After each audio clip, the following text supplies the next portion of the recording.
Welcome to the Wednesday Night Comic Book Presser. I am the humble host, the ULTRA MAXIMUS.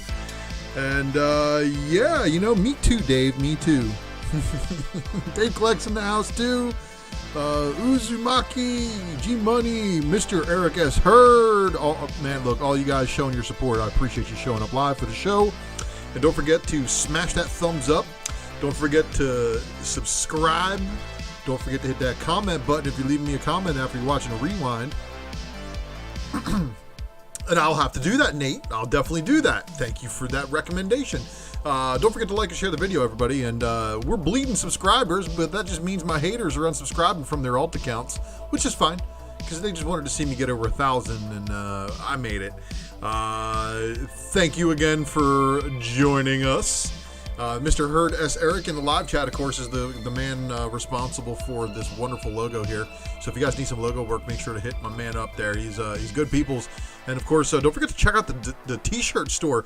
I didn't add a slide. I didn't have time to add a slide because I've been working on content as well as trying to just trying not to feel like shit, guys. Again, my arm's messed up. So the rest of me's messed up too, but the arm is the one that hurts the most. But anyway, the soundtrack's provided by your wonderful folks over there at White Bat Audio.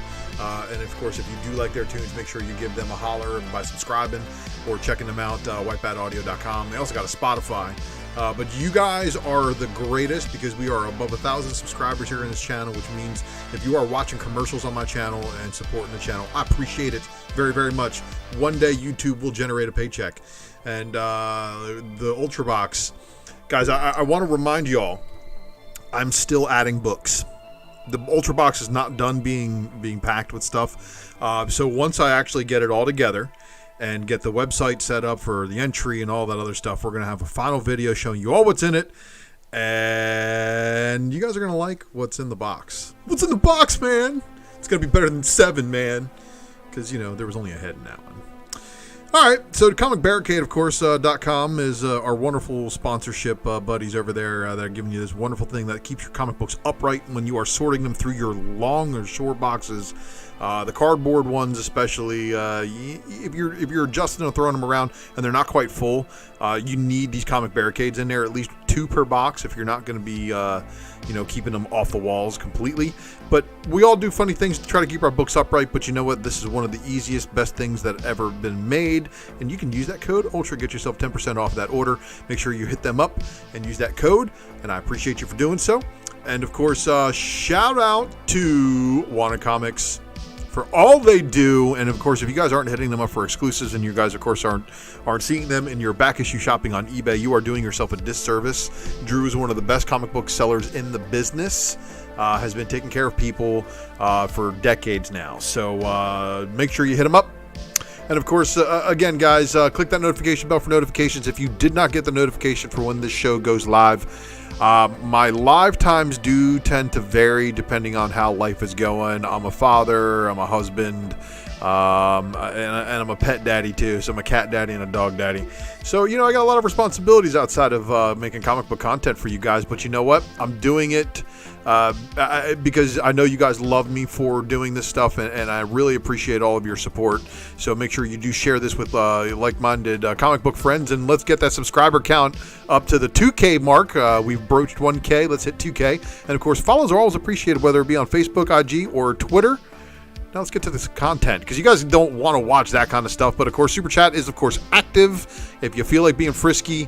And for those of you last week who reached out with direct support after showing the car that was shoved halfway up my rear end, guys, I really appreciate that. It really is tremendous to know that you guys do offer that kind of support to me, and I just want to talk about comic books. So again, thanks for joining. I am the Ultra Maximus. You are watching this wonderful channel, and let's talk about the Raw Report for this evening. It's an interesting one, and of course, you guys know I need to show off that I am, of course, wearing a wonderful silk blue and gray dotted tie to match the blue that almost matches the presser neon blue here. So, yeah. 00 knows how it is. Turn on those notifications for when the live starts, and you won't miss a thing. So let's get into it, everybody. So the Raw Report top stories probably been talked about by a lot of other places, but I need to talk about this too. and let's talk about this here, because this is going to be spoilerific. We are a month and a week ahead of release of the official Spider-Man No Way Home movie release in theaters. So with that said, we're going to talk about You Sprung a Leak No Way Home. And they definitely did spring a leak. And the guy who actually leaked the details, he worked at Marvel Studios. I saw a mugshot of him arrested, being fed some McDonald's in a white room. And yeah, he's in deep doo-doo. So, this is what happens when you leak protected material like that. But, I hope the 5 minutes of internet fame is worth the cost of the career at Marvel. Like, what is up with people nowadays? Like, okay. I get, you want to be known for something, right? But going out of your way to endanger your career, what am I talking about? I actually did that. I actually walked away from what could have been a very lucrative career, doing things that didn't find scrupulous. So yeah, it is what it is. But I think it's a little bit of a different situation, because I wouldn't have leaked these photos.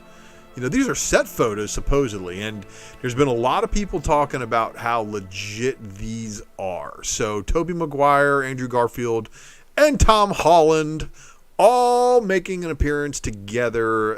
We knew No Way Home was going to be like this. After what we've seen with the end credit scene in Venom, and hey, Comics Talk Weekly in the house. Man, I'm sorry I didn't get to join you guys on your channel on Saturday, but you know what? I think if Sith's going to be on vacation, there's going to be another place. So, anyway, back to this deal here. We've heard rumors for months about what's going on here, and basically Doctor Strange screwed up the universe. He combined too many universes into one. And he was trying to find a universe where Peter Parker had an identity and basically, make that happen. But he did something backwards. So, yeah, this was a big leak. And, apparently people were very mad about this one, too. So, there's a lot going on here. All right. And I've seen some other pictures that actually confirm the bookcase from a previous Spider-Man movie. So if Charlie Cox really does make an appearance as Daredevil, as Peter's lawyer in this is going to be nuts.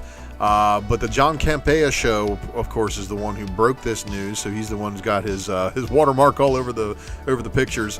But this is crazy, guys. It's getting crazy. So somebody said something like this on social media, and I read this and it resonated really well with me. Imagine if these two pictures.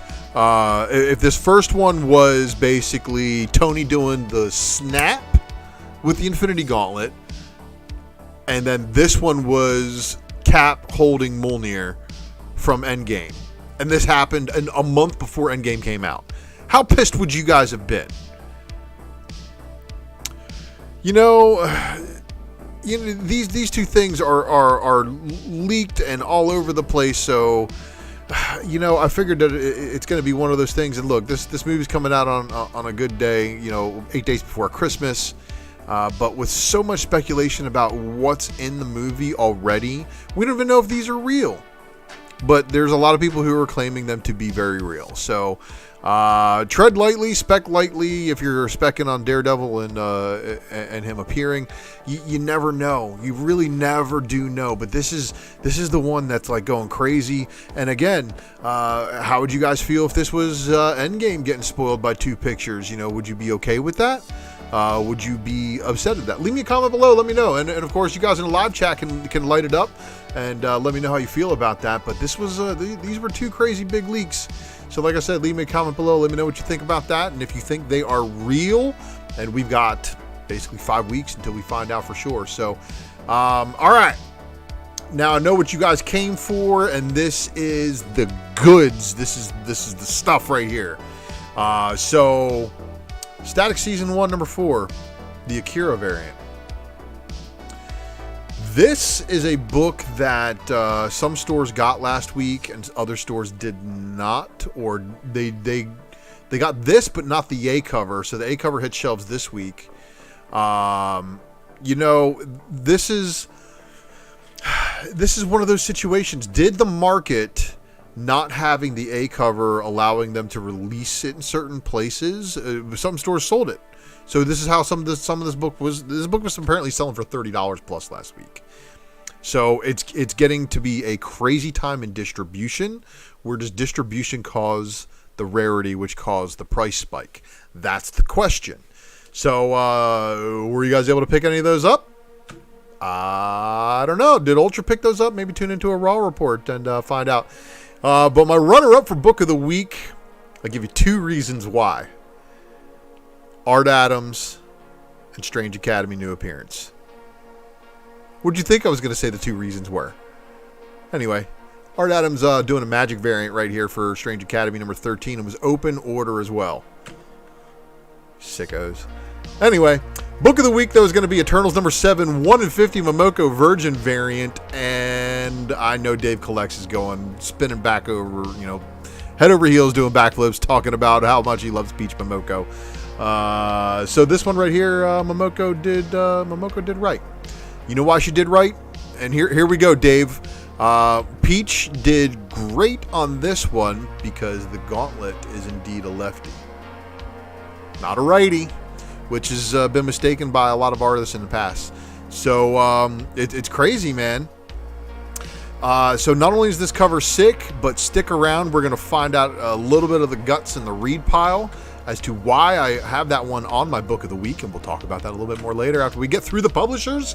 So as you guys know, we go through the breakdown of all the books that are released on the Wednesday Night Comic Book Presser, and I take questions in the live chat from you guys. Super chats are highlighted, and again, never required, but always appreciated. And let's kick this thing off with the first indie publisher, which is Ablaze. And this is giving us another Sumerian Beyond the Black River issue number 2. Richard Pace with the A cover. Then we got a Buscemi giving us a B cover. There's your C cover. I'm not saying that last name because I'm not going to mess it up. But anyway, the cover D, which was your Hulk 377 swipe, shows that the Sumerian is also the man in the Iron Mask. What is up? All right, so good stuff going on there.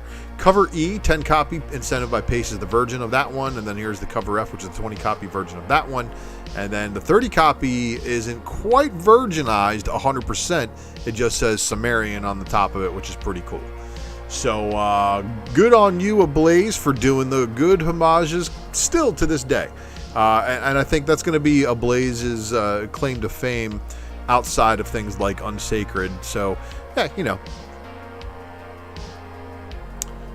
Yeah, ambidextrous here, so I laugh in both languages and both sides of the brain.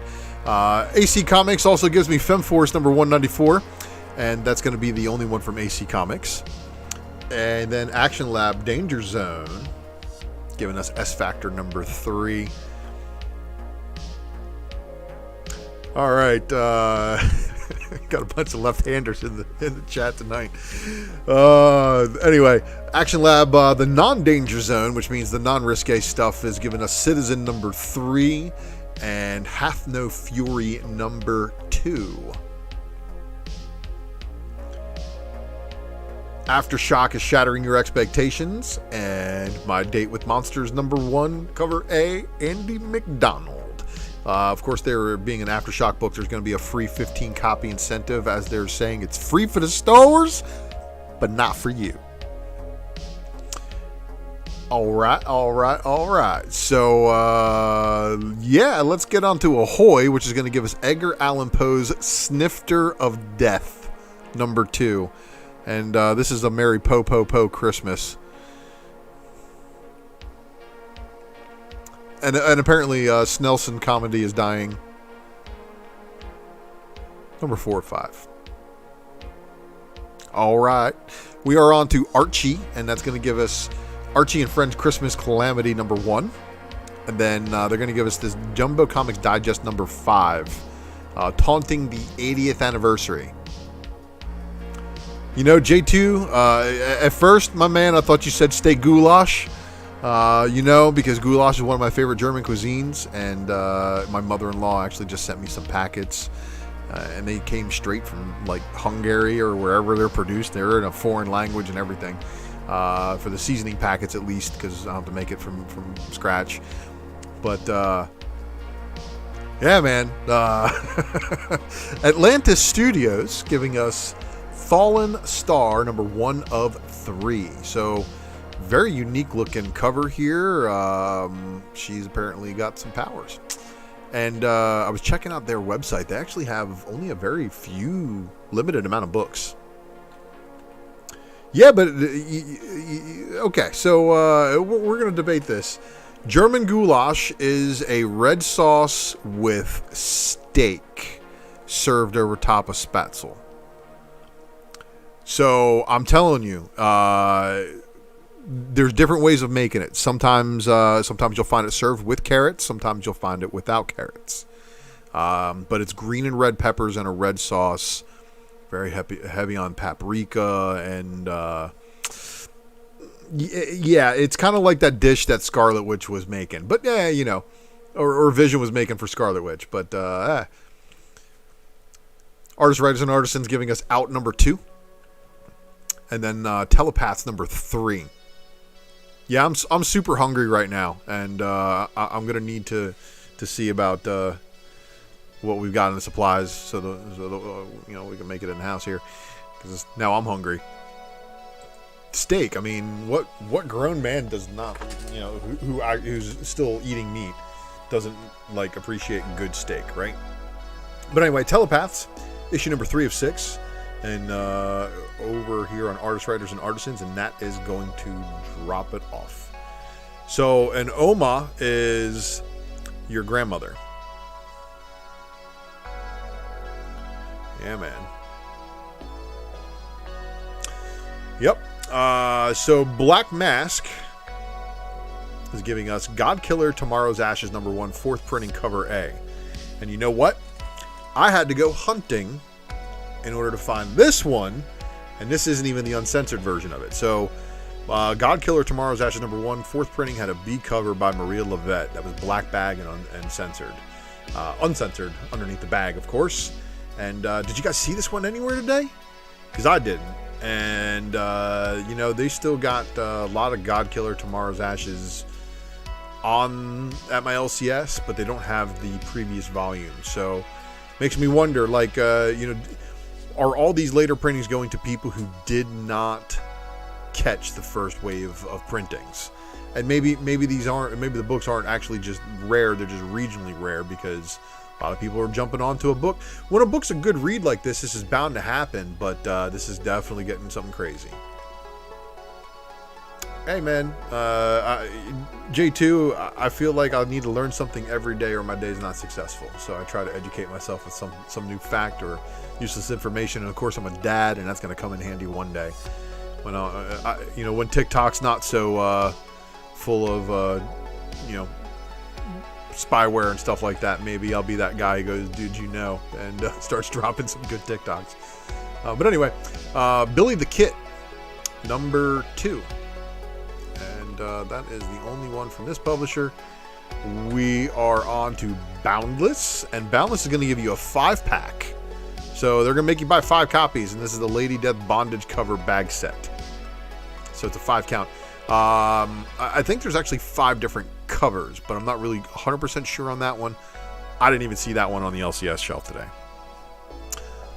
Heavy Metal giving us a couple of things. So here we have the Carniver Saga one-shot, and it says number 000. It says the Carniver Saga, the Shamanic Ape. Pretty cool, I guess. And then the Sunny Haze, whatever this is. Apparently it's a superhero thing, and it's also a one-shot.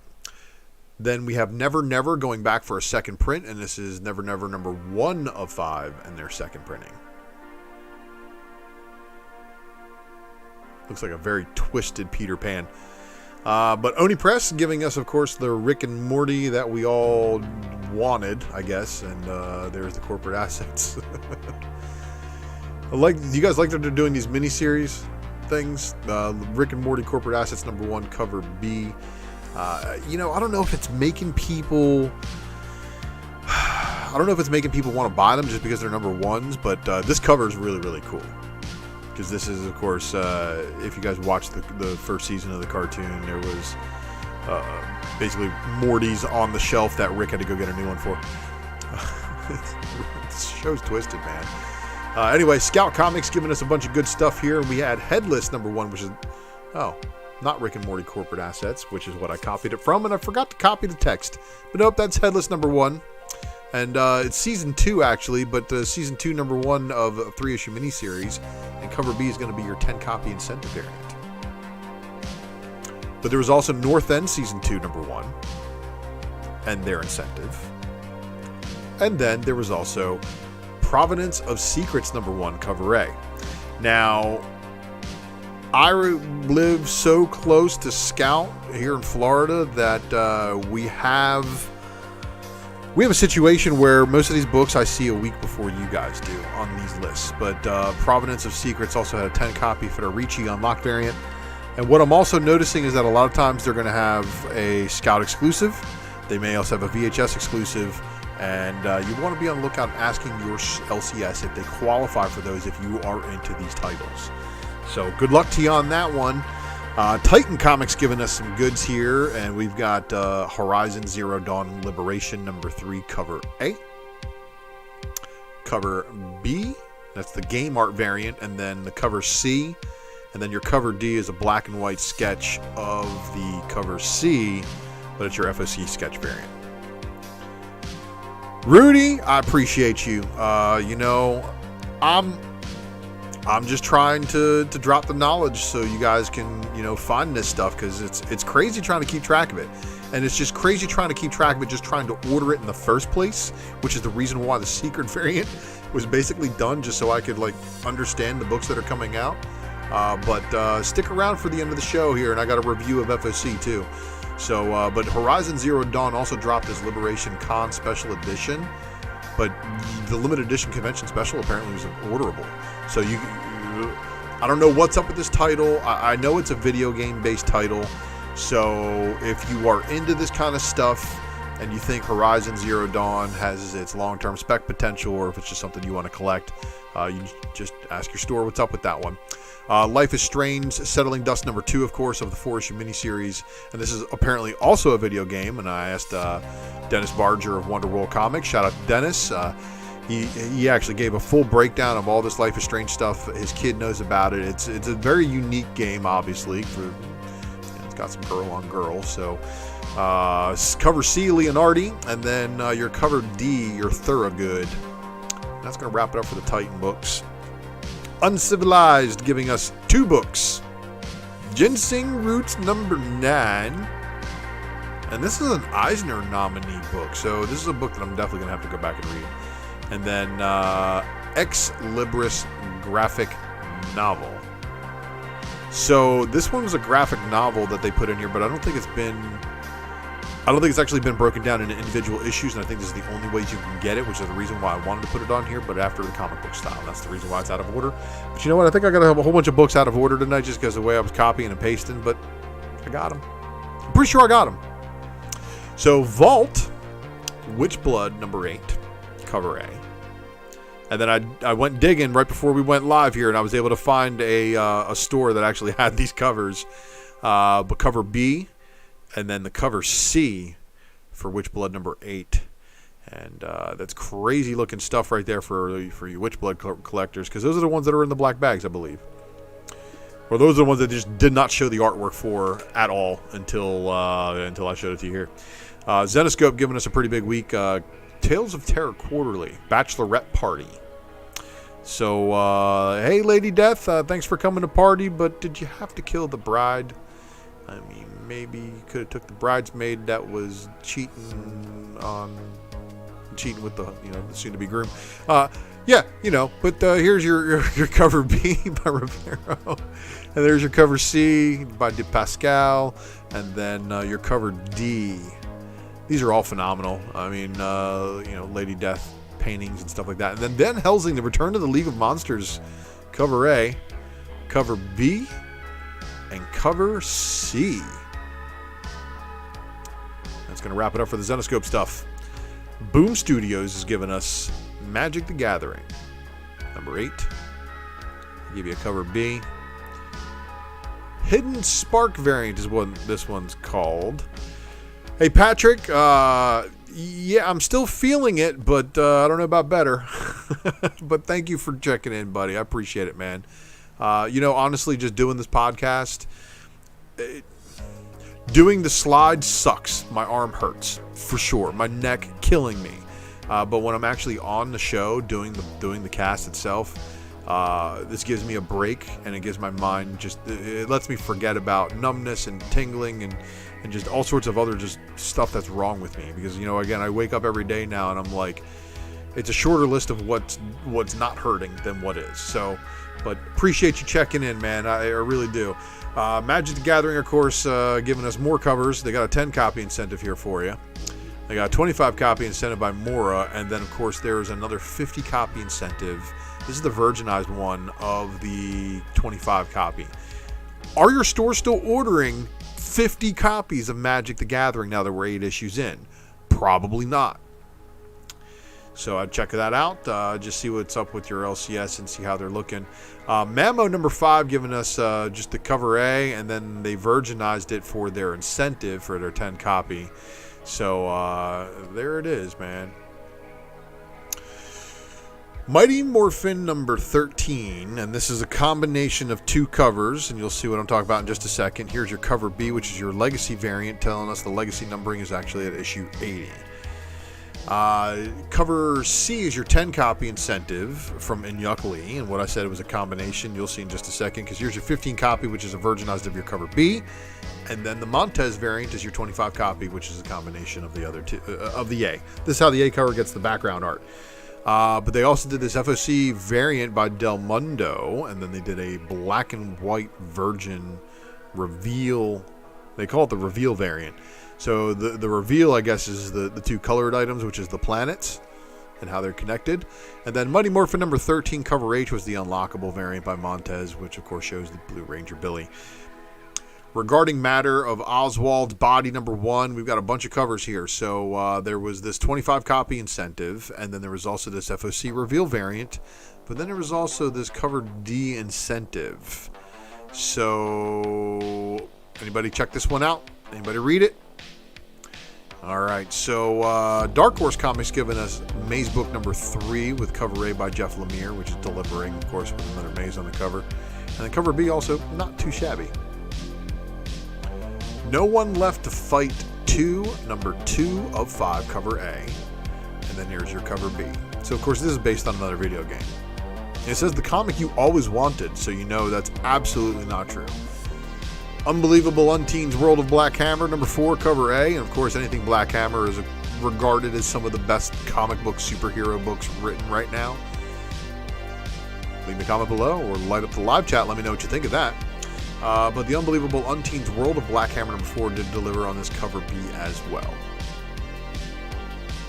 Alright, and as the beat kicks, we're going to get into Dynamite, which the reason why America is going to be in a paper shortage is because of Dynamite Comics. Now, some of these books, if you order direct from Dynamite, are going to be released this week. Some of these books are going to be delayed until next week, but at least I can give you an idea of what version. The limited versions seem to have the most delay of 1 week out of any of the other books. Sometimes it's all of them, sometimes it's one of them, sometimes it's 2 of them. I don't know why that is. So I'm just going to show you all the ones that were supposed to come out when the other books came out, and you can see which ones I'm talking about here. So here is a holdover: Barbarella number 4, the cover J, Perillo limited version, the Derek Chu limited version, and then the Cohen limited version. The Boys number 1 Platinum Foil Edition was supposed to hit shelves this week, as well as the Boys number 3 Dynamite Edition. So did you guys see either of these on the shelves today? Days of Thors versus John Carter of Mars also had its cover J Perillo limited version hitting shelves if you were fortunate enough to order it, but most of those have a retail. Most of those limited versions are a retail of $49.99. So ask your LCS what the deal is. What do they want for it? How much they need. Yeah, man. I'm hoping you can get some of this stuff, man. it didn't seem like it was a very busy day for very many books at the store today. I'm just going to say that right up front. The only book that I heard people asking about was Venom, but we're going to talk about that one too. Dynamite Lives number 5, of course, giving us a bunch of covers. So I'm going to go through the list. Here's your cover B. Here's your cover C by Linsner. There's your cover D by Acosta. Your cosplay. 10 copy black and white. 20 copy black and white cosplay. 25 copy black and white Linsner. 30 copy black and white. And it seems like they did that full stop black and white on all those incentives. So which is cool because your cover J is now your Perillo limited virgin. And then you got your cover K, which is Soydom limited virgin. And then your FOC bonus Linsner virgin variant. And then you've got your FOC incentive Perillo black and white virgin. Invincible Red Sonja number 5 cover L is the limited virgin cover. And then the cover K is the Connor limited virgin. James Bond Hemeros number 2 cover A by Francavilla. Cover B by Butch Juice. 10 copy incentive by Francavilla is your black and white. Francavilla giving you a limited virgin. And then cover E by Juice is also limited virgin. Expect those two to be delayed at some stores. Kiss Phantom Obsession number 3 cover A. Cover B. That's wild. That's really wild. But there is your cover D. Your cover E. Your F was your 10 copy incentive. And then your 20 copy. And then your Sealy 25 copy black and white line. And then your 30 copy black and white. Limited virgin. FOC bonus photo. Pretty cool if you think about it because, drums up in the air. And then Phantom Obsession number 3 giving you a 7 copy FOC incentive Sealy variant. 11 copy Keller. Moving on to Nyx number 1, and this is not the same Nyx. Watch Nyx number 3. I swear, if they have any X-23 homages for anything on issue number 3, it's going to confuse the hell out of people in the future. But we'll see what happens. But there's definitely some slip nudity in this one, so beware. Cover A by Perillo. Cover B by Rose Besh. Cover C... Like, what's going on here? Are they just straight up lifting from Echo? I mean, come on. And then there's the blonde ScarJo variant, because that totally looks like the blonde Scarlett Johansson. Cover E, the blank Authentics, and then your 10 copy black and white Rose Besh, your 20 copy incentive virgin, and then your 25 copy incentive virgin. 30 copy Perillo black and white incentive, and then Rose Besh doing a 40 copy black and white virgin incentive. But wait, they're not done with Rose, not by a long shot. And from what I'm hearing, that some Midtown big stores may have not gotten their Rose Besh virgins. But we'll see what happens next week because it may show up next week for them. Nyx number 1 got a cover K, which is a signed Atlas edition by Gage. Perillo limited virgin. Rose Besh limited virgin variant. Now, I know you Besh variant chasers or Besh fans out there are probably like, oh crap. Well, buckle up, Buttercup. I got another one for you because they got a premium metal one, man. So being a metal cover, though, it should be a very easy 10.0. Don't forget the Nyx number 1 also had this cover O, which was your FOC bonus variant. Woo! Man, Nolan Nerd. Oh my gosh. Nolan Nerd, thank you, my man. Nolan Nerd says, here's a few shekels to help you and yours get to that $100 a day to survive, recover, and heal. We need you to do a Spec Matrix week, Big Hoss. You had a good week of sales. I hope this helps you and the fam. Man, thank you, Nolan Nerd. I really appreciate you, man. That is by far some of the sickest support that I've gotten thus far. You guys are great. You guys are great. That's all I can say. So let me not stumble over myself anymore and show you this cover P, which is your FOC bonus Danny variant cover. Your cover Q is your bonus Ruby, and then your cover are your 7-copy FOC incentive Ruby Virgin.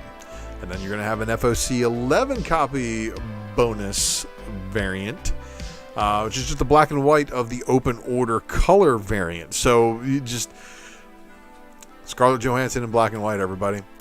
And then your 15-copy Danny Virgin.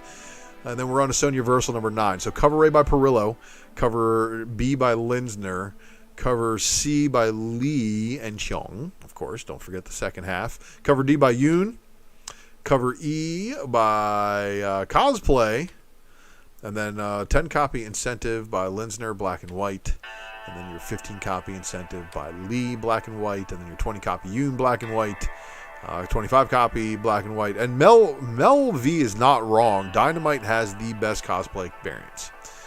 Sonya Versal number 9, of course, cover J, Perillo black and white Virgin. Cover K is the Lee Limited Virgin.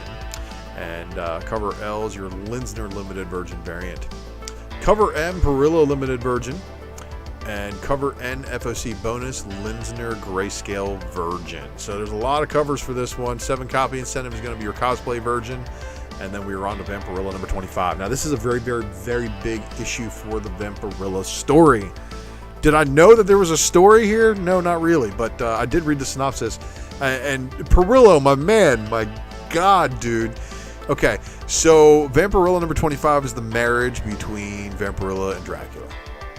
So it goes down in this issue. And they said, unlike other comics where they advertise weddings, the wedding actually goes down. I'm just saying, Batman 50, they calling you out with half the issue numbers. So they reached the wedding in 25 issues, and they said it also works. So Vampirilla giving you a Rose Besh cover. So Besh fans, buckle up, because you are about to be put through what we call the Hurt Locker. And that's when you have your favorite artist dropping like 15 covers in the same day. But here is Vampirilla number 25, cover D by Eon. Yep, Manny only got one, and they were Penguin Random House.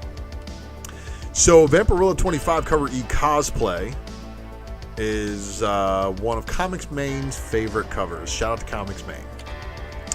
Cover F, cover G, and you guys, there are so many covers, but here's a 10-copy incentive, which is your Lee trade dress variant. And Yuck Lee dropping fire there, but don't worry, he's got a Virgin variant. 10-copy incentive by Sanopo. 15-copy by Lou Pacino. Ostrazo. 15-copy incentive black and white. 15-copy incentive Besh Monochrome. So you can see it's black and white except for the pink. 20-copy incentive Perillo black and white. 20-copy incentive Lee Virgin variant cover. So this was on the shelf at the LCS when I left. I don't know if it's going to be there when I go back, but we'll see, because this is crazy. 25-copy incentive Cosplay Virgin variant, of course. And then 25-copy incentive Mastrazo Homage. And then the 30-copy black and white with trade dress. 40-copy Perillo black and white Virgin. 50-copy incentive Virgin. 50-copy incentive Virgin. Perillo Limited Virgin. Mare Limited Virgin. Besh Limited Original Art Virgin. Perillo Premium Metal. Mare Premium Metal. Besh Premium Metal. FOC bonus by Flex and Forstner. And I think this one is probably one that also is going to sneak up on people. But because this was an FOC bonus variant. Wait, go back. Which one, Chad? Which one? There's so many of them that are just like, wow. Vampirilla 25 is definitely kind of just like a crazy book. So, but this one right here, the FOC bonus by Flex and Forstner, the Stray Dogs are probably going to sneak up on people. So look for that one. This one right here, probably going to be a sneaky hit too. So if you guys didn't see any of these on the secret variant weeks and weeks ago, I showed you all these covers. I was blown away at how many of them were really good homage covers. This one for you Alex Ross, Joker Harley variant chasers. Well, here's one for you. This one right here is an FOC bonus by Castro and Forstner and its original art. The FOC bonus Virgin. the 7-copy incentive Gunda's Virgin, the 11-copy incentive Flex and Forstner Virgin, the 15-copy incentive RB White Virgin is probably also, like I said, for you Alex Ross Harley chasers. There you go. 21-copy FOC Virgin, 25-copy Lupacino Virgin, and then the Perillo Limited Virgin from Vengeance of Vampirilla is going to put the brakes and cold shower on you guys. But maybe not. But then Ben Oliver is going to deliver a week later than all the other ones on 23. So Vengeance of Vampirilla 23, Limited Virgin from Ben Oliver, and that's going to finish it off. So Manny, don't worry, my man, don't worry, because it's dynamite. All right, nobody bought them today. You're going to be there first thing tomorrow. You're going to take care of it, okay? IDW Entertainment, of course, is going to give us a couple of books, and unfortunately, I got them out of order, but it's okay. G.I. Joe, Real American Hero, and of course, I got them out of order. I got them out of order just because of the red hair, all right? So let's just call it that. Cover A by Williams, the second, of course, Williams the second. Cover B by Billy Penn. Now, this is wicked, because this is like every kid's dream, like, you know, wishing to have like an underground base with the I forget what the name of the shuttle was, but I remember the G.I. Joe shuttle. And then here's your 10-copy incentive. Here's what's out of alphabetical order, though. Canto 3, Lionhearted number 4 with your cover A, and then your cover B was your 10-copy incentive. So they really have only slimmed it down to 2 covers on this one now, too. Transformers Wreckers, Tread and Circuits number 2, cover A by my favorite Transformers artist, Alex Milne. And to you as well, Mr. Milne, Wreck and Rule. Here's your cover B, which is a very interesting looking thing with the Tread and Circuits. The guy's actual name is Circuit. And then here is your 10-copy incentive by Livio Romandelli, giving us Octopunch, which is, I don't know if he's actually had any appearances before this book. If he has had any appearances, I'm going to have to check into it and see. But this is the new IDW generation of books, and it's got some of the characters that appeared in the previous generation. Very, very ecstatic about that, of course. But very selective about what I'm buying there. But still a big Transformers fan, obviously. Image Comics. Man-Eater's Curse number 5 of 5, giving you a cover A. And then this was your socks variant. Do you got cool socks? Because they got cool socks. Ordinary Gods number 5, cover A. Phenom X number 1. Anybody read this? So the dude at the LCS, I asked him what he thought, and he's like, man, if they changed a few things, that would be a hit.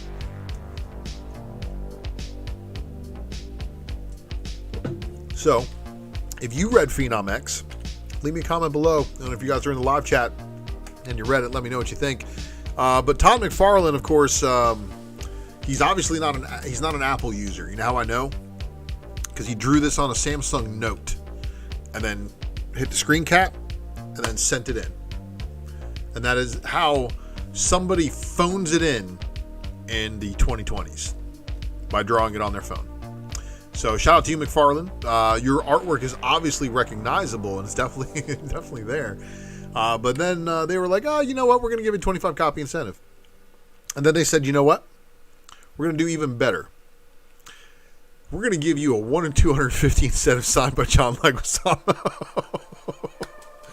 But you know what? John and Todd obviously have a relationship from John being the Violator in the first Spawn movie. So I'm going to give him a pass on this one. We'll see how it does. But like Berserker, I think they've already had this one pre-developed, that Phenom X was like going to be a thing. So if they've already recorded some stuff, we'll see. Yeah, but you know, John Leguizamo does not age. Like he looked 25 when he's 50. It's crazy. You know, it really is. But anyway, Righteous Thirst for Vengeance number 1 had a second printing, and issue number 2. Then Sea of Stars number 11. And then the 6 sidekicks of Trigger Keaton number 6, cover A. Cover B, Stillwater by Zdarsky and Perez. And Chip Zdarsky's going to show back up here again in the DC section. So stay tuned for that one. Then let's see, Trover Saves the Universe, number 4, written by half the Rick and Morty people, who I don't think anybody here is reading. Undiscovered Country, number 17, with a cover A by Cullen Coley. That's a pretty wicked looking cover A. And then Undiscovered Country, number 17, cover B. And that's not supposed to be there. Ignore that. What's the Furthest Place from Here, number 1, cover A. Cover B. Cover C. And then, you know, is it me, or ever since Umbrella Academy has this mask kind of been overdone? Just saying. But anyway, here's cover D. And then here is your deluxe edition 7-inch record. Anybody get that one? 25 copy edition, 50 copy incentive edition, 75 copy incentive by Frisian, and then number 1, 100 copy virgin incentive by Jenny Frisian. For all you Frisian chasers, woo, that's some brutal stuff right there. Also, my store was doing like extra bonuses if you picked up that book today. So I'm wondering, did any of you guys have a store that was giving away anything extra for picking up that book? Maybe a free, stamp or stamp card if they have that program, or like discounts and stuff like that.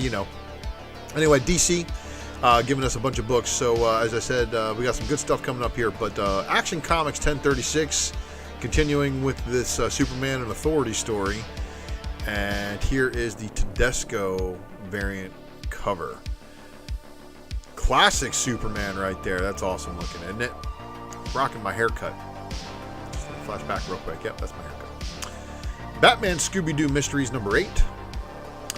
Batman the Imposter, number 2 of 3, in the cover A by Sorrentino. The cover B, and I did not add the artist on there, but I'm gonna go. I'm not gonna go with anybody. Batman Urban Legends number 9, cover A by Kerry Randolph, and then here is your cover B, and then here is your cover C by Riccardo Federici. Black Manta number 3 of 6 with the cover A. Cover B. Future State Gotham cover A. Future State Gotham Rose Besh. And this one's a very cheap, affordable, probably very attainable Rose Besh cover for you Rose Besh variant chasers. Harley Quinn, the animated series, the Eat Bang Kill Tour number 3 of 6 with your cover A and your cover B by Megan Hetrick. That was your cardstock variant cover, of course. And then, of course, I Am Batman number 3 with cover A by Gerardo Zaffino. And then the cardstock variant cover, probably, it's a very actionable Batman variant. I like it. Yeah, it looks like Twilight. Joker number 9, cover A by Gillian Mark. Pretty cool looking cover A. Here's your cover B. And there's your cover C, but you know what? They are much better when you put them together. So, anybody out here picking up this variant set and being tricked into buying 2 copies of the same book? Or did you get tricked into buying 3? Or did you get tricked into buying 25 for the incentive? Anyway, these tarot cards are pretty cool. So if you did pick up the 125 incentive and you're enjoying the story, I'm not going to knock you for it.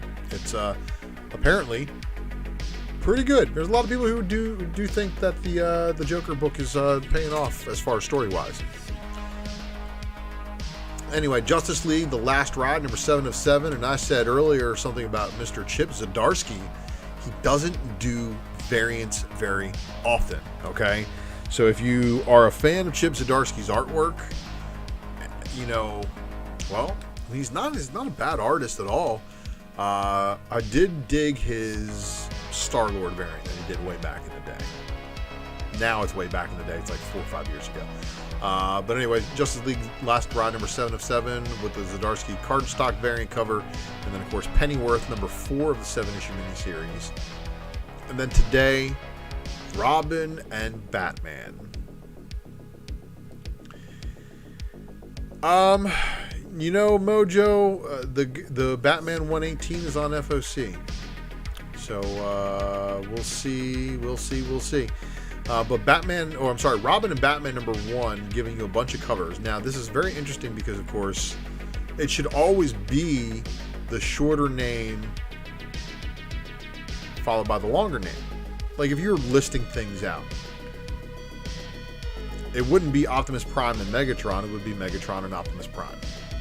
But it could be reversed if you wanted to be technical, and that's why they do Batman and Robin. But Robin and Batman is the grammatically correct way of doing this, but it's a Robin-focused story, which makes complete sense. And Jeff Lemire giving you a variant, so you Jeff Lemire fans have a lot going on. And then Raphael Albuquerque came through with this 1 in 25. But Dustin Nguyen came around and said, you know what? I get to do the 1 in 50 incentive. So good stuff there, right? And then Static Season 1, number 5, cover A by Kerry Randolph. And then the Akira homage by Draper Ivy. Now, it's a cardstock variant cover, but again, not a lot of people ordering this one. We know not a lot of people are ordering this one because Milestone is not getting the attention that it actually deserves for what it is. It is the better lineup of DC Comics because, look, there's a lot of people who I talk in private circles who do not like the wokeness going on over at DC. And they're about to feel it. Promise you, they're about to feel it in their wallet. They may think that they're doing good, but they're causing a mass exodus of a lot of readers. But nonetheless...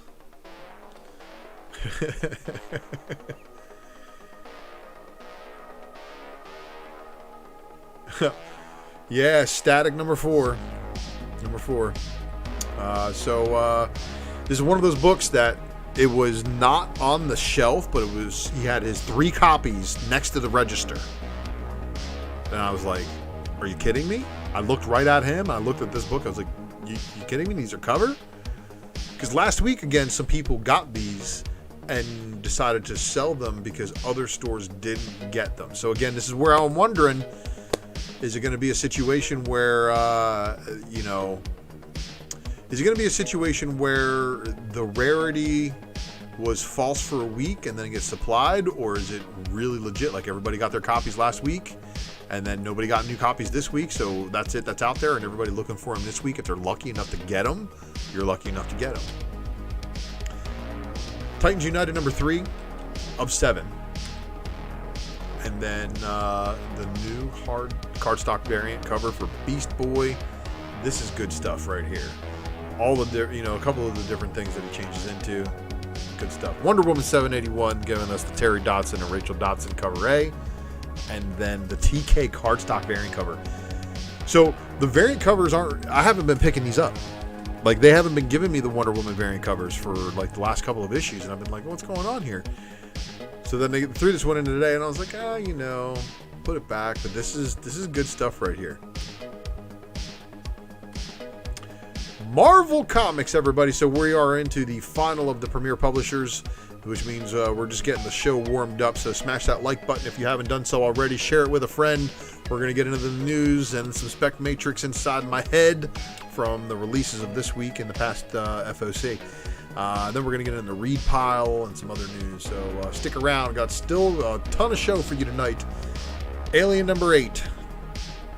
This variant right here, it deserves more than it's probably going to get. But here's the Silva variant cover. And then Amazing Spider-Man number 78. And everybody talking about Morbius ever since that trailer dropped. And then Amazing Spider-Man number 78 with the Liefeld Deadpool 30th anniversary variant. Is it me or is this the same variant used for the Avengers that was on FOC? I don't know.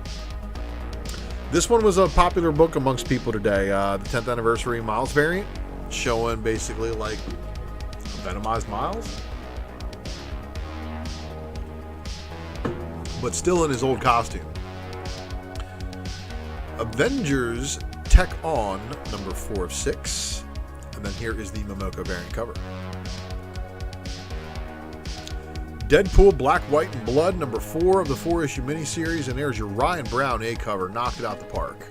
Allred, who did interiors on this thing, knocked out the park on this cover. And then Dan Panosian also. Not bad. There's some stuff we're going to talk about in that book as well. Eternals number 7. Eternals number 7 with the Peach Momoko open order variant cover.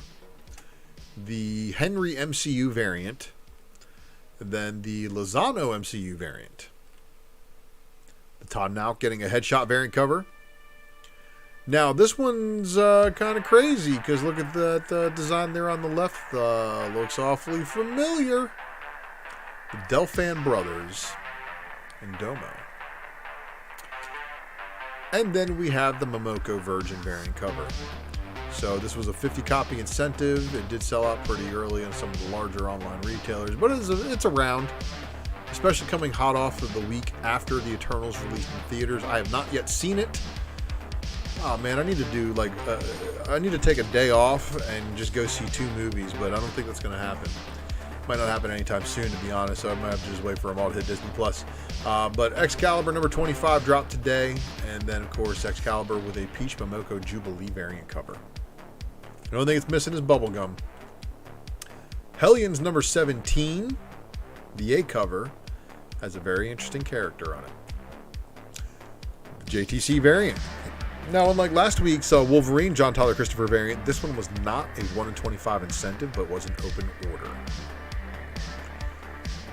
Miles Morales Spider-Man number 32, continuing the story of Starling and Taskmaster. And, of course, here is the Chris Anka variant cover. Savage Avengers number 26. This was a pretty cool read. And then Star Wars High Republic number 11. Your A cover by Phil Noto. Your B cover by Peach Momoko. And then your 25 copy incentive. Oh, see, Double O, you just made it easier for me to see one of the 2 movies. Strange Academy number 13. And then here is your Art Adams Character Spotlight variant cover. And then the Unlucky 13 variant. But you know what? This variant cover has a lot to do with the character on there. And let me tell you something. Do origin stories count for anything nowadays? Because I'm wondering on that. Because if origin stories are counting, retcons, what do we do about those? The ones that were an origin story but have been since retconned out and changed. So let me know what you guys think about that. But this is an origin book. So Strange Academy, you should probably be picking that one up. Art Adams variant cover. I need a 9/8 candidate.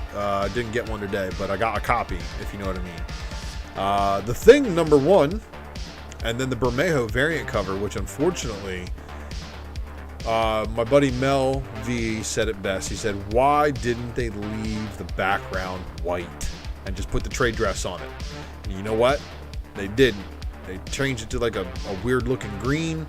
And there's the Bermejo variant, the Todd Nauck headshot variant cover, and then the Super Log was your incentive. So did anybody catch the Super Log on the shelves anywhere today? Is the Thing a big order? Venom number 1. This was an interesting book to read if you read it today. Venom number 1 has the open order Peach Momoko variant cover, the Chris Bachalo variant, the Black Blank variant cover, the Del Otto variant cover, the Inyuk Lee variant cover, and I think those 2 are the best of the 2. No offense to all you Peach Momoko lovers or your Todd Nauck headshot variant lovers. Todd Nauck actually did a very good headshot variant here. John Romita Jr. did a sick variant cover. Hidden Gem variant cover. And then here is your Momoko Virgin variant cover. So good luck to you guys out there who were able to obtain some of those covers. Yep, get your Momoko on that one, Dave. That's right. So everybody, let's enter the Ultra Maximus speculation matrix, which is a little bit of a look inside of my comic book processing brain. And we're going to talk about some things, and we're going to talk about some things versus the Raw Report update. So on this Raw Report update, there might be some spoilerific things. I can't remember what I put in here, but I put in a lot of news, and it might be spoilerific, so just in case. So we'll talk about these topics as they come up. And here we go, everybody. So Miss Minute's return. So this one is kind of spoilerific. Not as far as Loki goes, though. So this does not have anything to do with the MCU. This actually does have a lot to do with Kang. We have Kang returning to comics. Well, he hasn't really... Kang never really left. But let's just say, ever since they have had interest in Kang in other medium, they're pushing him everywhere, everybody, in case you haven't noticed. But Miss Minutes is going to get her own variant cover for Timeless, which is pretty cool if you think about it. So here is your Marvel artwork that they did release in a story of the Timeless variant cover. Ask your LCS about the Timeless variants and see what it's going to take in order to get Miss Minutes' first cover appearance, because I don't think she's ever appeared anywhere before. We'll see what happens next. All right. Everybody's hostages, you know what I mean? I don't even know what I mean. But Diamond does. And you know, it was really interesting to see this happen to Diamond distributors. So CBR.com, of course, reporting that comics industry's oldest distributor being held hostage by a ransomware attack. And you know, it was actually reports that this ransomware attack actually did cause a disruption in the supply chain that resulted in some stores not obtaining their books this week. So for stores that use Diamond distributors for ordering, which people still order Marvel through Diamond. They're still a Marvel distributor, unlike, Lunar, who does their specific titles or specific publishers, and then, of course, Penguin Random House, which does Marvel exclusively, with maybe another one or two joining them now. But either way, Diamond still is big, right? So it was crazy when this went down. And then if you were watching television and you're watching the news, we had the attorneys general come out and actually make a statement on ransomware attacks being a problem for the country. You know, I didn't listen to him for more than a couple of seconds because I got a problem with bullshit, and listening to some people do it like constantly has made my awareness to it become more and more in tune. So I had to tune out. But Diamond, of course, did publish the following statement on a short-term website that it was using to communicate with its retailers. And I will read it verbatim for you guys here so you can enjoy my radio voice. As many of you may know, we are currently experiencing systems issues affecting our order processes and communications. Our ID department and team of third-party experts are working around the clock to address these issues and restore full operations. We've determined that the systems issues we're experiencing are a result of a ransomware attack. The attacks have unfortunately become increasingly pervasive in recent months, impacting organizations around the world. We want to assure you that customer data and financial information is not stored on our network, and as such, we have no reason to believe it has been impacted by this attack, which should give every one of you retailers watching this show a bit of sigh of relief. And of course, for you guys who are using the pull box and your private information on that website, you should know that it's not going to happen. While some of our systems remain down, rest assured we are continuing to ship product and fill orders to the greatest extent we can. Our retailer's services portal is online, available for FOC this evening and tomorrow. And you know what? When I was trying to put together the secret variant for last weekend, it went absolutely haywire. So I can personally attest, hopefully Diamond's got their stuff together. Now, this next article is called Scouting a New Location. And what do I mean by that? Well, news press, local Fort Myers news press, of course, reporting that Scout Comics opened its new Fort Myers headquarters after explosive growth, host a weekend of grand opening. And you know what? Shout out to Hake and the rest of the Scout crew. You guys are doing good things in comics, being an indie publisher in the sea of big pubs. And you guys are making good books. And apparently there's a lot of people who really, really enjoy your story. So congratulations on your continued growth and success. And to think I met James Hake when he was pushing his own self-published book at a table at the LCS I worked at back in 2015. Anyway, here is your next story, and this is the Ultra Maximus. We'll be back next week with more news. So thanks for tuning in for all the Raw Report updates. And of course, if you tag me on stuff on Twitter, I'm going to check it out. And of course, if you do the same thing on IG and Facebook using the ULTRA Maximus name, I'm going to check out the story. leave me a comment below. Let me know what you thought. And if there's anything newsworthy this week that you think I might have missed, that I might have known about, or that I might not have known about that you think I should. And I really appreciate it. But now let's get into the read pile. So this is where it's going to get interesting, everybody. So we're going to switch back over to full screen so you guys don't miss what's on the screens here. And let's talk about these books that came out this week and what I was able to flip through. Obviously, there's going to be some spoilerific things going on here. So if you're not into spoilers, well, I can understand that. But Thanos Prime. And he is not Optimus Prime. So he's not as cool, nor is he as heroic. But if you guys are reading this Eternals book, not only do I need to give a shout out to Druggy Chat's Mighty Mel V for posting on IG today about this guy right here. Jack of Knives makes his debut here in the Eternals. And he's apparently part of 1/4 of the Eternal Crime Lords. So he's one of 4 of these crime lords. He shows up and talks to Icarus about some stuff and then says, I'll see you later. But what we have here is a situation where Thanos has had Phastos' kill switch basically removed from him. However, Thanos has partnered up with one of the Eternals and he's been killing Eternals for the last couple of weeks. So this is a really, really, really big story. Lots of dialogue. I definitely recommend you guys read the first 7 issues of this book to understand what's going on here. But let's just say, in order to become Eternal Prime, you have to have the election and the choice of the Eternals chosen in your favor. Well, we find out a lot of things. For one, Thanos wants a new body. For 2, the election's been rigged. And Druig Rixit, his election manipulation proposal is done in spectacular, almost Hickman-like breakdown. But it's not a Hickman breakdown. It's definitely something very, very different. So, again, it shows how to rig an election, which so wonderful to see art imitate life.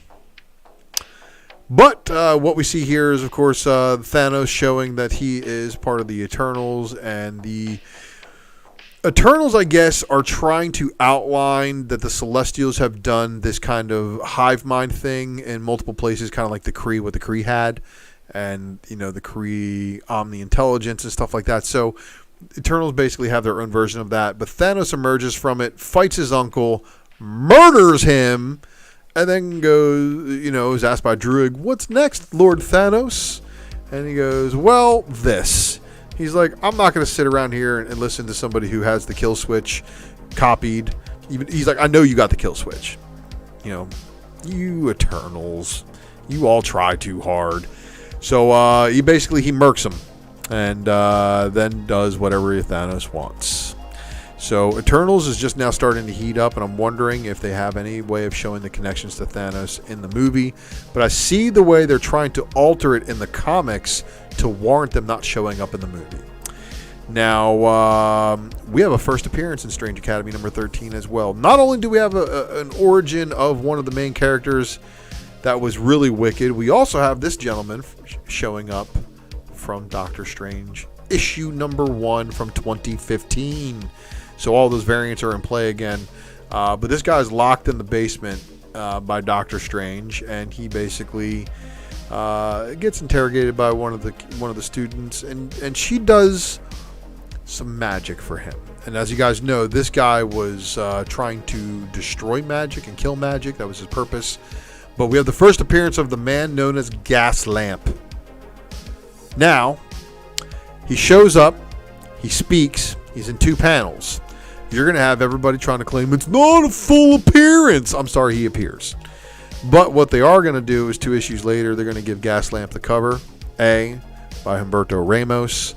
So you're going to be on the lookout for ordering issue 15, which is not FOC'd as of yet. But I have a feeling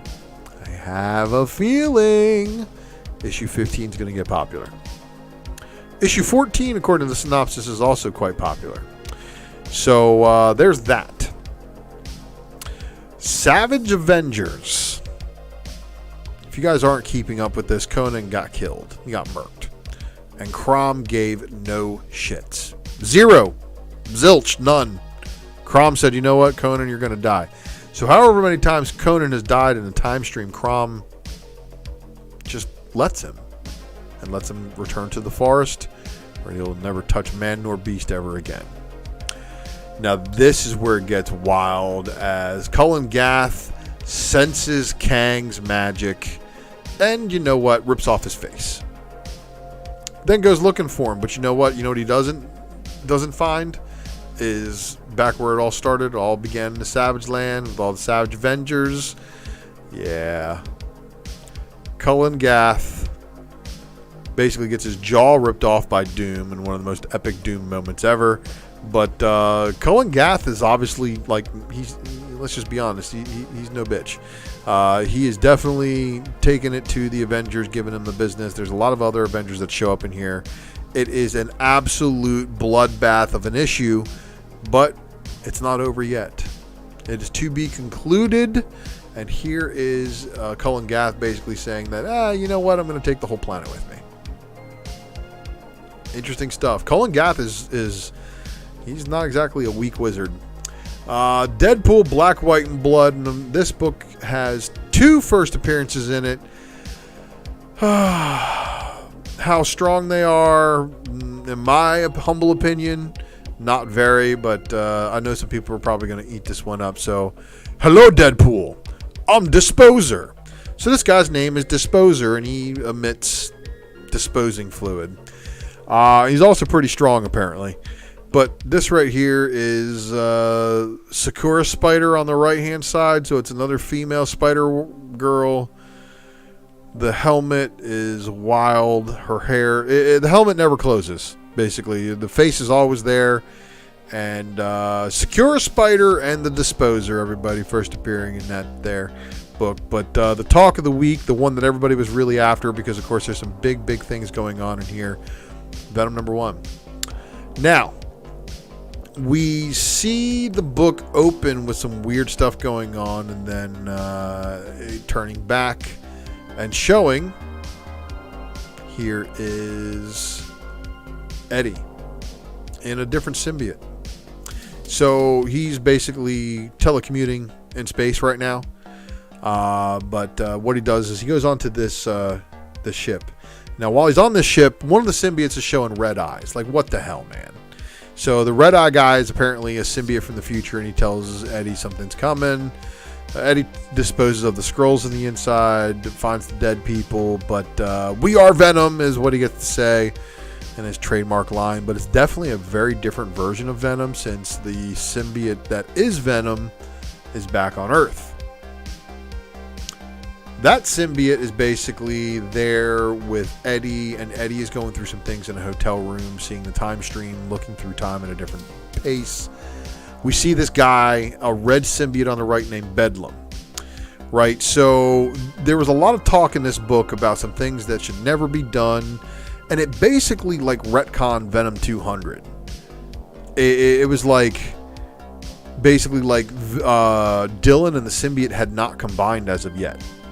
But we know that not to be true, because Dylan first becomes Venom in Venom 200. So we see that happen, but we see Eddie looking at the future. He sees, Kang talking about time. So, of course, as stated earlier, y'all eating up all this Kang stuff is putting Kang into so many books.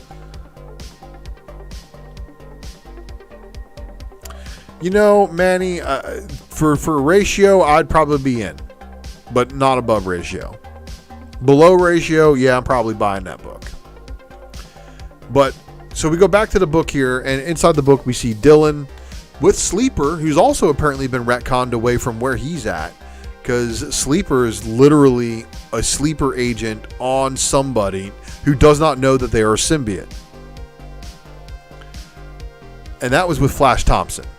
And that's going on in Absolute Carnage. So if you guys didn't know about that, going on in Absolute Carnage Omega.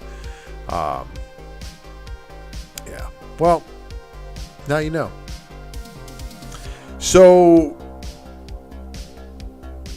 here's where it gets weird. So Eddie Brock's dead. His physical body dies right here. He's basically running, in the hotel or whatever, and it gets blown up.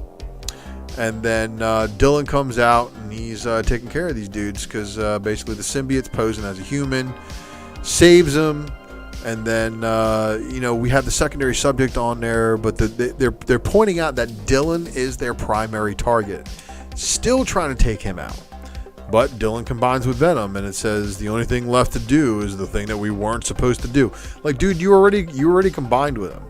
So here's Dylan as Venom, as the Venom we all know and love. And so he takes out these dudes. But Eddie basically, like I said, physical body dies, and he goes, "It feels like it's coming home." And then we get another first appearance in this book. Now, if this book had not had a ginormous print run with store exclusives out the asshole, I mean, really, guys, they're all over the place.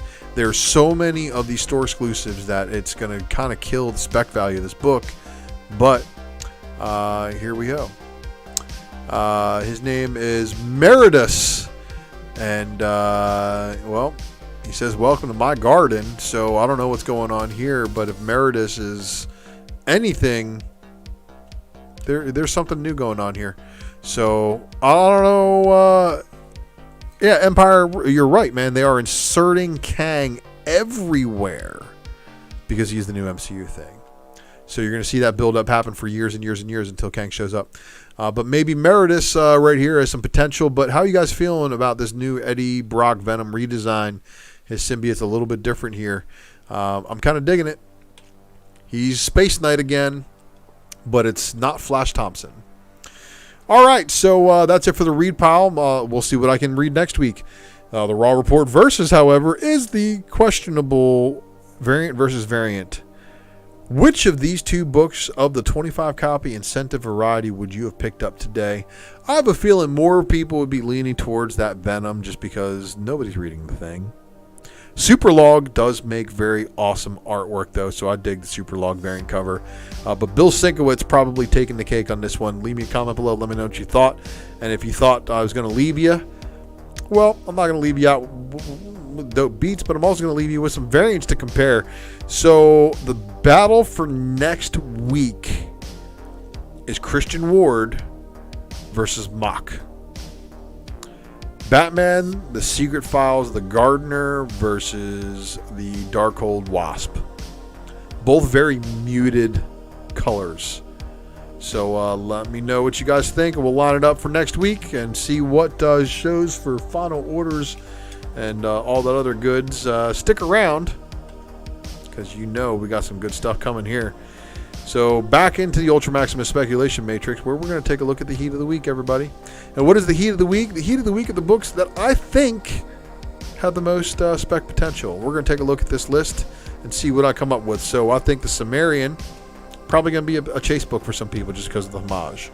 But if you're into badass Conan stories, this is where they are, and the incentive variants are probably going to be what you're going to be looking for. Seeing if you can obtain them for cheap. 30 copy incentive of this one right here. Probably going to be a little bit on the tougher side to find. My Date with Monsters, number 1, cover B, 15 copy incentive. God Killer, Tomorrow's Ashes. All of them. Because these are all late prints. And like I said, if your store does not have any of the earlier prints on the shelf, they probably ordered these. If your store has the earlier prints on the shelf, they're probably not getting too many of these. So if you like the story and you think it's got spec potential, well, that's probably a good, clear sign. You might want to travel and see what you can see. Carniverse books, a new universe through heavy metal.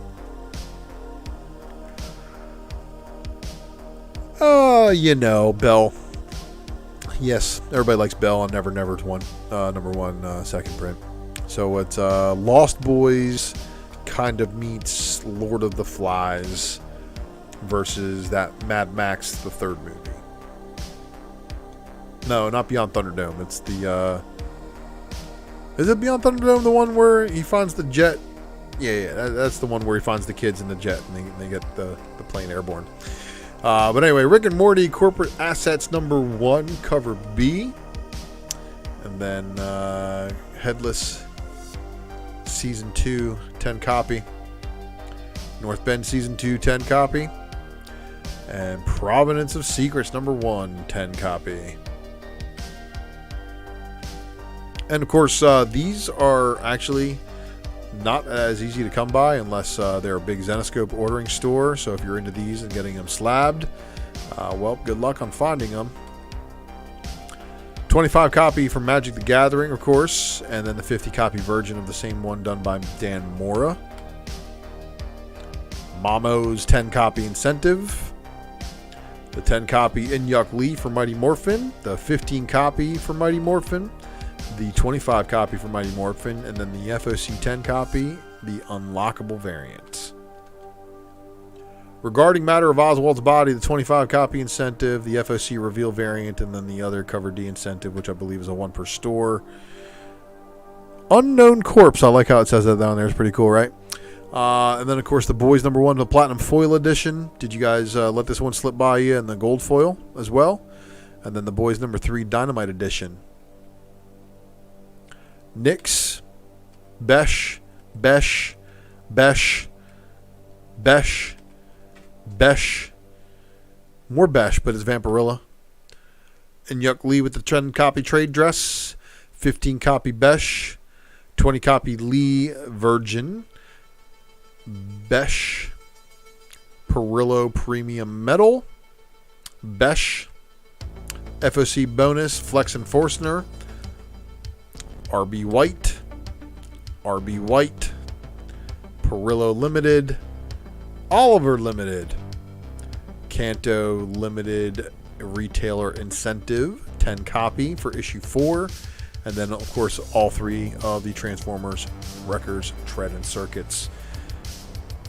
Trust me, if you want to read Wreckers, read Last Stand of the Wreckers, followed by Sins of the Wreckers, and then Requiem for the Wreckers. It is a badass standalone Transformers story that everybody can enjoy.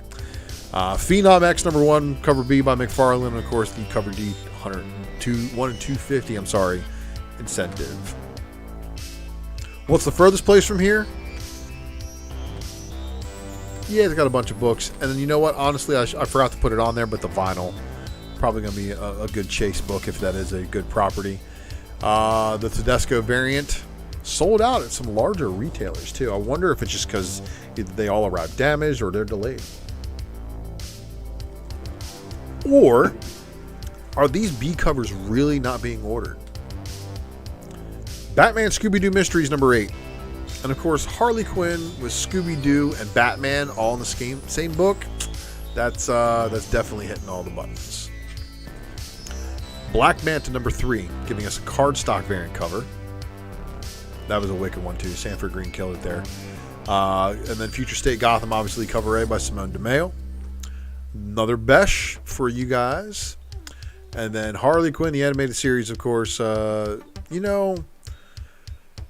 This has always been probably the preferred, couple of DC, even when it was just assumed. So this is cute seeing that at dinner table. And then this is a Megan Hector cover is also not too shabby. This one right here, Jacinto, you killed it on this one. And then the connecting variants, not too shabby. And I like that they actually connected together properly, like you put the two of them next to each other. Joker number 9, the 25 copy incentive tarot card. Chip Zdarsky, everybody. Raphael Albuquerque. Dustin Nguyen. All the Robin and Batman number 1s. And then Static Season 1 number 5, cover B. Cover A of Titans United, and cover B, of course, is a Red Hood cover, and then, of course, this is probably one of the sickest Beast Boy covers that's been done.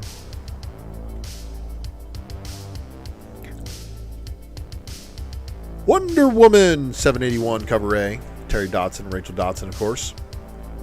Wonder Woman 781 cover B, the Alien variant, and the Silva variant, Alien variant, of course. The Shalvey, sorry, Miles Morales 10th anniversary variant cover. Deadpool, Black, White, and Blood, all of them. All of them. Eternals? I don't know about all of them, but yeah, there's quite a few. And then, of course, back-to-back Momoko's here. So you got Momoko. I put this down just because, you know what? I think there might actually be a few X-Men fans that might want these. But once those are all gone, they're going to sit. Once everybody's got all their ones that they want, those are going to sit. So, Miles Morales, Spider-Man, the Anka variant, not too shabby. And, of course, the Savage Avengers is a really, really good read. Star Wars High Republic number 11. And, you know, weird stuff going on in that book. Strange Academy, of course, all 3 covers. You know it. The Thing, the Bermejo variant, and the Super Log. Those are the 2 of the best.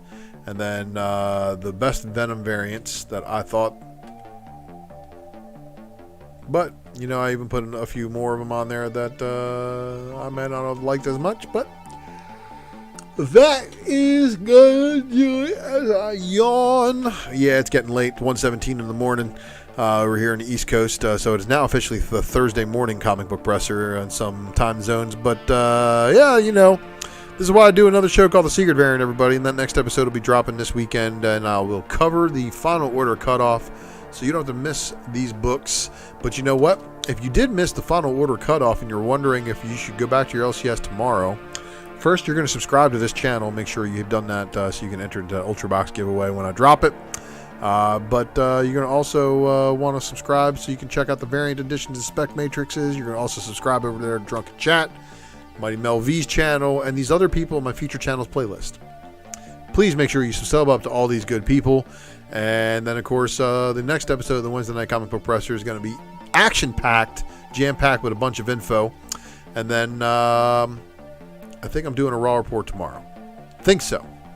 Because you know why? Because I got to sort through all these pickups and mail drops and make sure that I got the ones that I got through the mail in the mail pile, and the ones I got the LCS in the LCS pile. Because, you know, I hate getting this mixed up. Please help me get one of these 2 videos to go viral, or many of the other upcoming Spec Matrixes that I should be dropping. Because Nolan Nerd dropped a massive super chat tonight for me to be able to do that. You know, Marvel Legacy, second print homage variant covers, and then of course this hip hop variant platinum list. These are excellent videos. You should check them out. But let's talk about the secret variant again, because this is a little show that I do on FOC Sundays usually, unless it's got a reason to go earlier. But since it's Wednesday, and most of that stuff on FOC closes on Monday, this is the Ghost of Monday. This is the FOC review, everybody. So smash that like button for our final segment. Again, I am the Ultra Maximus. I want to thank you guys for tuning into this awesome show. And yeah, here we go. So, Animal Castle number 1. I don't know what's going on here, but this is wild looking. They had a blank variant. They have this going on too. So, what is up? 20 copy. Maniac of New York, Bronx Burning is going to be returning. And then we've got Maniac of New York, Bronx Burning, cover B with the mask variant cover. Your 15 copy incentive. Hotel Volume 2, Number 1 from Artist, Writers, and Artisans, of course, giving us a couple of covers. And, of course, if the B cover is going to be done by anybody, it's going to be Mike Diodato Jr. Red Room Trigger Warnings, Number 1, Cover A. Hey, Astro Wizard, there was actually a house in Montana that was occupied by cows before the new owners took ownership, and when they opened it, they found cows living there with cow crap, you know, a couple inches up on the walls. So it was pretty amazing. But Red Room Trigger Warnings, Number 1, Cover A. So yeah, Red Room coming back. And they didn't show the artwork, but Cover B is going to be a 5-copy incentive. Cover B is going to be a 10-copy incentive. And then where's Dave Collects at? 25-copy Peach Momoko variant. So I hope you guys got your orders down for these if you are chasing them There you go. And then Impossible Jones, number 2 of 4. Impossible Jones got them cakes. And check out the cover. Got 3 hands. 3 hands, everybody. Lunar Room from Vault Comics. And then we've got a werewolf story, right? 5-copy incentive cover looks pretty wicked. But then we've got Michelle Wolf doing a 50-copy incentive variant cover. And then a 100-copy incentive foil. Rush number 1 going back for a second printing, and there is your second print cover A. Here is your Rush number 2 cover A for number 2. So, if number 1 did so well, there you go.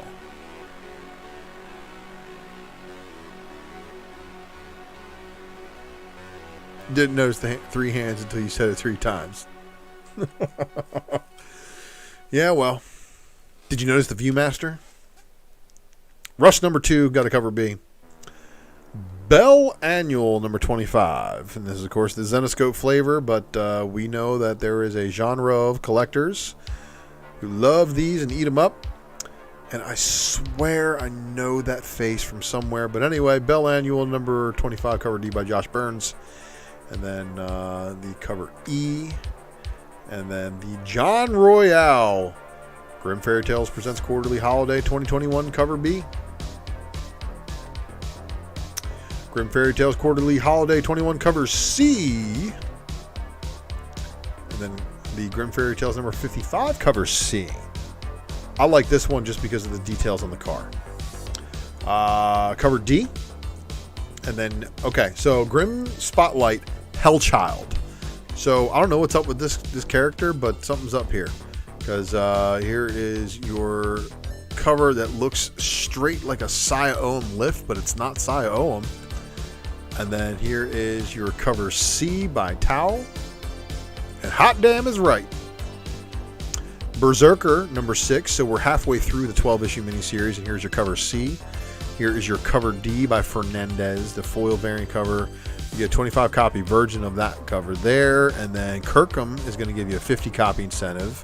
You get a 100-copy from Fernandez, and then the 150-copy incentive, super high ratio for Berserker number 6 is the Kirkham Virgin variant. So, man, they're still killing you guys with these high ratios. Buffy the Vampire Slayer, issue 32, cover A by Franny. And then there's the 10-copy incentive by Franny. The 10-copy incentive for Dark Blood, and then the 25-copy incentive by Souza. Can you say home run? Because I think that's a home run right there. Firefly 34, cover C is your 10-copy incentive by Bengal. This one does have color for the open order. The Christian Ward. Check this one out. Check out the Washburn. Or the Wash. Yeah.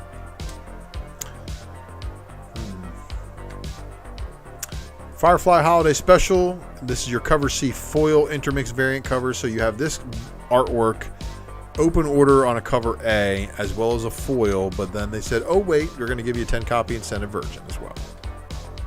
And then they got you this 25-copy incentive. Mighty Morphin 14, there's your cover C, which is your 10-copy virginized of your cover A by Inyuk Lee. Here's your 15-copy cover B, virginized cover D. 25-copy incentive by Rian Gonzalez. And then your cover G FOC reveal variant, Scorpina. And then the unlockable virgin variant from Rian Gonzalez. Once in Future number 22, giving us a Merca and Dolfo variant cover. And, you know, she almost had me here.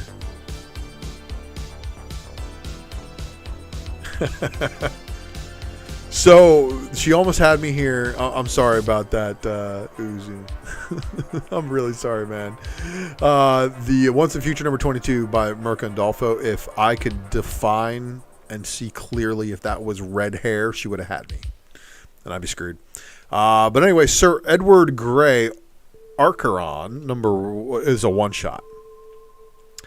Mike Mignola Hellboy Universe one-shots usually have just like, I don't know. They usually have some key elements to them, so I'm wondering if there's going to be something in there. But if there is, there's your cover A and cover B. Evil Ernie, everybody. So Evil Ernie returning. Is this news? I mean, it kind of, I think, is newsworthy. So Evil Ernie is one of those properties, right? Never really had a good comic book that people have really gravitated to, but they recognize the character. They recognize him outside of the comic book media, from what I'm seeing. So we'll see. We'll see what happens with Evil Ernie. But Brett Booth delivering the pencils on this one. Brett Booth is one of those artists. 1990s fire. You can put him in any time period, and his artwork is amazing. And I mean, yeah, you know, the colorized version is not bad, but check out just check out the line art. 25 copy Virgin incentive, and then the Atlas signed edition, and Lobdell's writing. So with Lobdell writing this and Brett Booth drawing it, should make books like this one really easy to move, especially being a TNT bonus variant. Mcfarlane homage. Oh my gosh. This one's pretty good though. And then they got a 7 copy incentive Virgin variant for that. 11 copy FOC incentive homage variant for the TMNT one, as well as the Mcfarlane homage. And then we're on to Jennifer Blood number 3. So Jennifer Blood number 3, if you're digging the character, the story, 20 copy incentive by Yoon, 25 copy incentive by Lee. I love this one. And the Perillo also is amazing looking. So is the Linsner. All of them. And then Jennifer Blood, here is your TMNT homage variant. You know, everybody went for those variants first thing today. The TMNT homages. Those are the ones I saw go first. But anyway, Jennifer Blood number 3, cover N, got a 7 copy FOC cosplay variant. And then, of course, your 11 copy black and white TMNT homage. Crowdfunder exclusive Virgin cover for Red Sonja number 13 by Frank Cho. Ha! Good luck. And then pushed back another week from FOC from last week. Red Sonja 2021 Holiday Special. There's your cover C by Mirka and Dolfo. The cover D, which is your 10 copy incentive cosplay Virgin. The 20 copy incentive Andolfo Virgin variant. And then there's going to be another 7 copy FOC incentive Andolfo black and white variant, as well as a FOC incentive Linsner Virgin. Vampirilla also got a crowdfunder exclusive cover for Vampirilla number 1 from Go Lightly. G.I. Joe, A Real American Hero 288 by... Look, the cover's here because it's the female Snake Eyes, and there's the cover B, and the John Royale 10 copy incentive is amazing. He does really well on covers. Now, Snake Eyes Dead Game Declassified, having a one-shot that ties in to the Dead Game story by Rob Liefeld. Okay. Star Wars High Republic Adventures number 11. And then, of course, their 10 copy incentive. So we're getting close to the end of the High Republic being over here on IDW. TMNT Ongoing 123. Now, I chose this one because it's obviously Casey Jones on the cover there. But did you guys see this Eastman Casey Jones variant cover? So Eastman dropping a variant cover artwork that we can actually see way before release day. And then, of course, here's your 10 copy incentive by Jamal Campbell. I'm sorry, Sophie Campbell.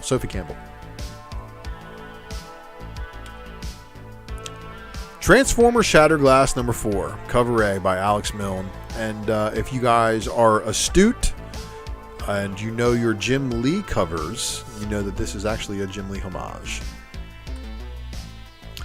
Transformer Shatterglass number 4, cover B. And of course, this is that odd universe. That's that I believe is Megatron there.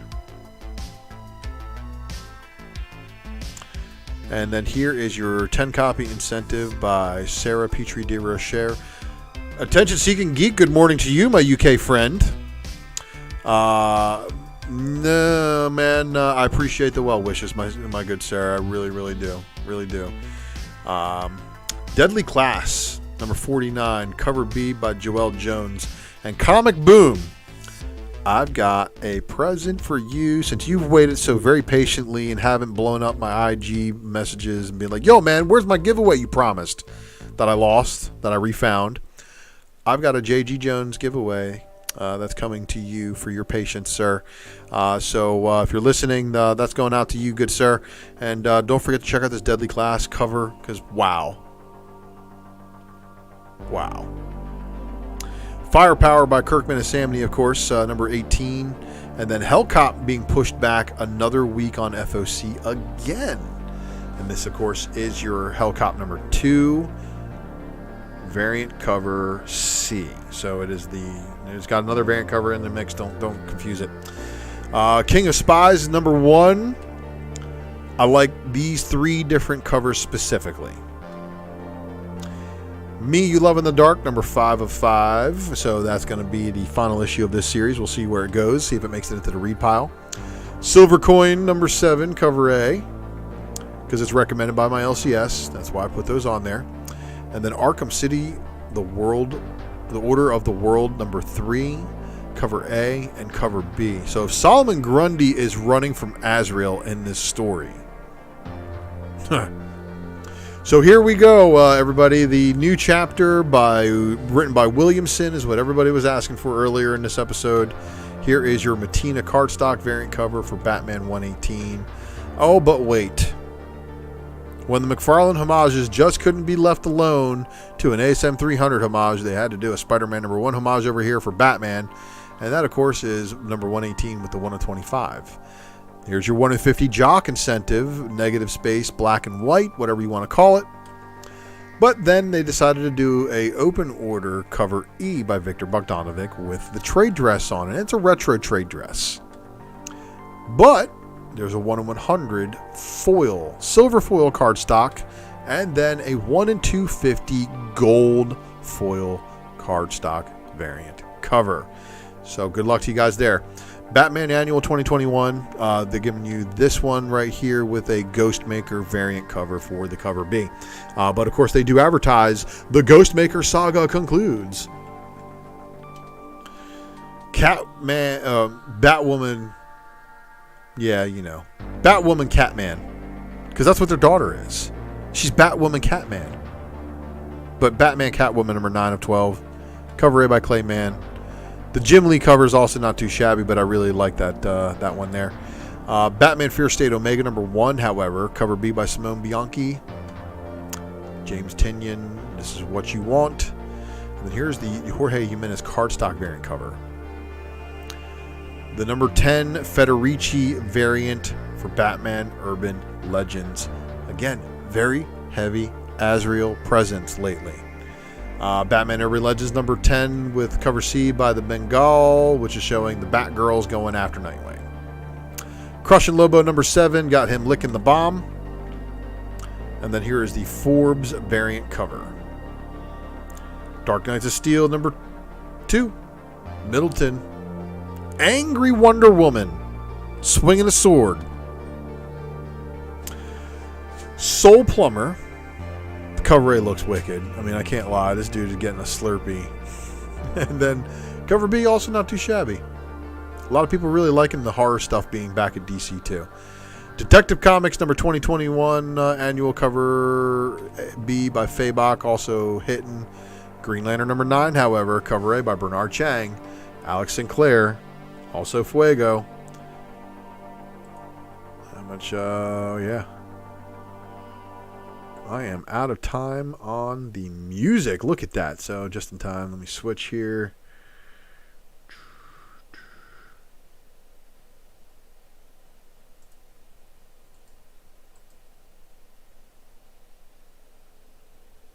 See if it's going to play without an ad.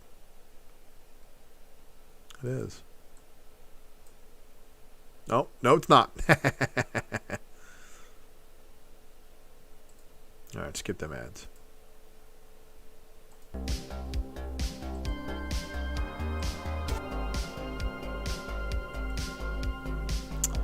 All right, so yeah, so many annuals, man. It's going to be a lot, and that there are at least you can get an idea of what to close on FOC. But this right here.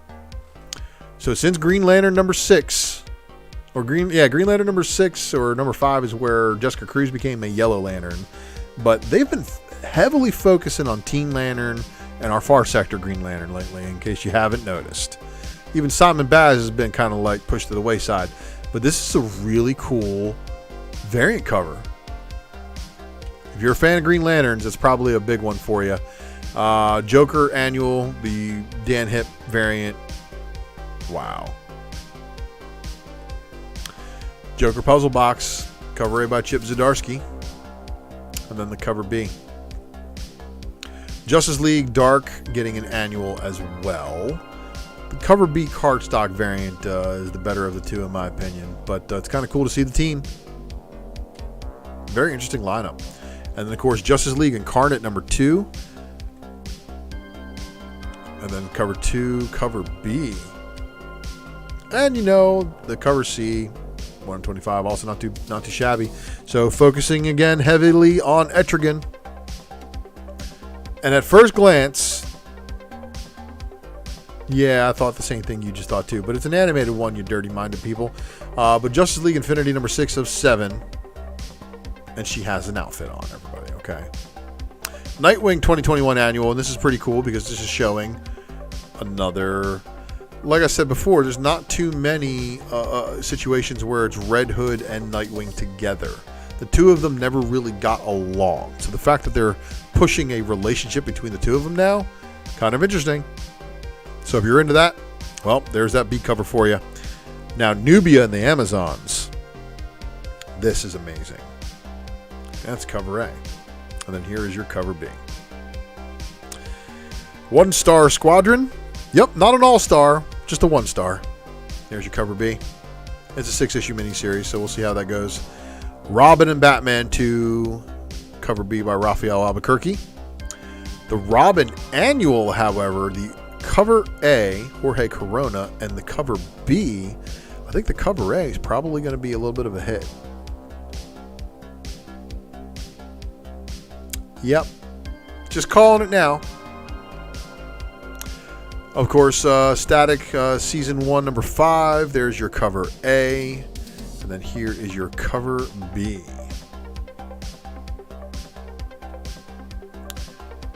Brian Boland doing anything Swamp Thing or Wonder Woman. You're going to have people looking for it. So I'm calling it. If the final issue of Swamp Thing has anything to offer for you going forward for Swamp Thing fans, Brian Boland's going to give it to you on this variant cover, that's for sure. And then this was amazing to see because I thought it was going to be a store exclusive, but to see it actually as an A cover, congratulations to you, David Nakayama, because this is definitely a well-deserved one. Just really cool looking cover right here. 'Tis the Season to be Freezing number 1, cover A. Wonder Girl number 6, cover A by Scalera. Stanley Art Germ Lau giving us the cardstock, everybody. And then Wonder Woman Annual for 2021. And then here's your cover B, and that one is amazing looking. World of Krypton number 1, though. This is a story where Jor-El and his wife and his kid, or Jor-El and his wife survive Krypton exploding, but basically he comes to father Batman. Oh, that's the Dark Knights of Steel. This is the one where they survive and come to Earth. So it's going to be interesting to see what happens here. World of Krypton number 1 with a cover B. And then here is the 1 in 25 incentive by Francesco Francavilla. This is pretty cool looking too, right? Amazing Spider-Man, the Swabby, Joshua Swabby Sway.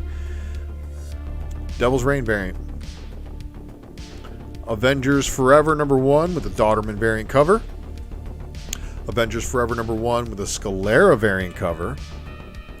The Cola variant cover, however, giving us a swipe of Avengers number 1 with different timeline Avengers. Because we got Ironheart, of course, with Lady Thor and She-Hulk instead of, Iron Man, Thor, and Hulk. So they've all been replaced. And then Ant-Man and the Wasp down there. Lady Loki. I think it's a cool cover. There's also a hidden gem, but I didn't think it was as cool as that one. Black Widow 13, Adam Hughes, killing it. but you know, then again, so is Peach Momoko with this one. This is one of her trading card variants too. If this had more background to it, it would be probably the most fire Black Widow cover ever. But Black Widow Pimentel variant, and then the design variant cover. Death of Doctor Strange number 4, and then the Wu Devil's Reign variant. Devil's Reign number 2 in Yuk Lee variant cover. Hawkeye, Kate Bishop number 2, both covers. Iron Man number 15. Now this is very interesting. This is Korvac and Iron Man fighting each other. And it's a cosmically aware Iron Man.